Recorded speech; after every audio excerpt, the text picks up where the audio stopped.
ओ mister, हा मालक कोण आहे? ते तिथं गाडी खाली. मी आहे. जय भीम. जय भीम. हा ठीक आहे ठीक आहे. हे बघा मिस्टर, हा रेसिडेन्शियल एरिया आहे. दुपारी 2 वाजता तुम्ही ही गाड्यांची ठकठक करता आणि झोपमोड करता. सिनियर सिटीजन, लहान मुलं यांना किती त्रास होतो याची जाणीव आहे तुम्हाला? ताबडतोब बंद करा, नाहीतर मला काहीतरी करावं लागेल. काय करणार तुम्ही? पोलीस कंप्लेंट, तुरुंगात जावं लागेल तुम्हाला. तुमच्या मायला, आता आमची रोजीरोटी तुमच्या झोपेचं टायमिंग बघून कमवायची का आम्ही? काय नाव काय तुमचं? रामचंद्र गोखले. तेच. काय काय काय काय म्हणायचंय का तुम्हाला मिस्टर? गौतम पगारे काय नाव आपलं. गोखले साहेब, दुपारच्या झोपेची लक्झरी सोडून जरा बाहेर बघा नीट. पोटासाठी शहरात आलेली कमावणारी माणसं नरकाचं जीण जगतायत. त्यात आहेत की म्हातारी ताणी आहेत ना.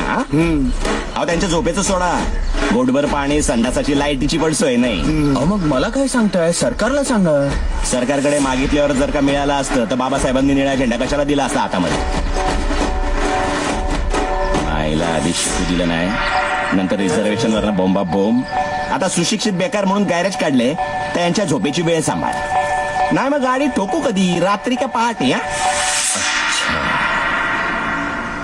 म्हणजे तुम्ही सांगून ऐकणार नाही, तुम्हाला कायद्याचीच भाषा कळते. अय गोखले, गॅरेज टाकायच्या आधी तुमच्यासारखे 4-5 जण उघडले का? उघडले?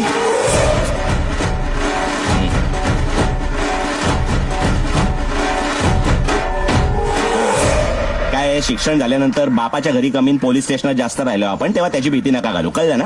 बायकोला शब्द दिलाय ना, म्हणून सगळी दतिंगिरी सोडून इमानदारीचा रस्ता धरतोय. उगा ठासू नका, लय भारी पडत. नाही नाही पगारे साहेब, चिडू नका, रागवू नका. गैरसमज होतोय तुमचा. माझा काही प्रॉब्लेम नाहीये, पण ही आमची सौभाग्यवती आहे ना, हिला निद्रानाशाचा त्रास आहे. दादा, आता तुम्हालाच लोरी गायला सांगतायत बहुतेक.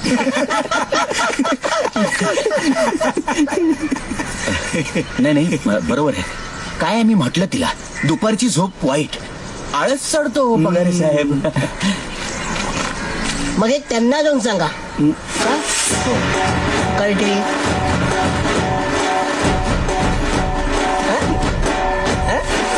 काम करूया आम्ही जी. चल चल चल. चिंचा बनवते दादा, हा. ए आले ब आले, पेशवे आले. पेशवे साधंच बागेतून आले का काय? हो तिथं तळ्यातला गणपती. हा नाहीतरी प्रॉब्लेम आल्यावर देव पाण्यात ठेवायची ट्रॅडिशन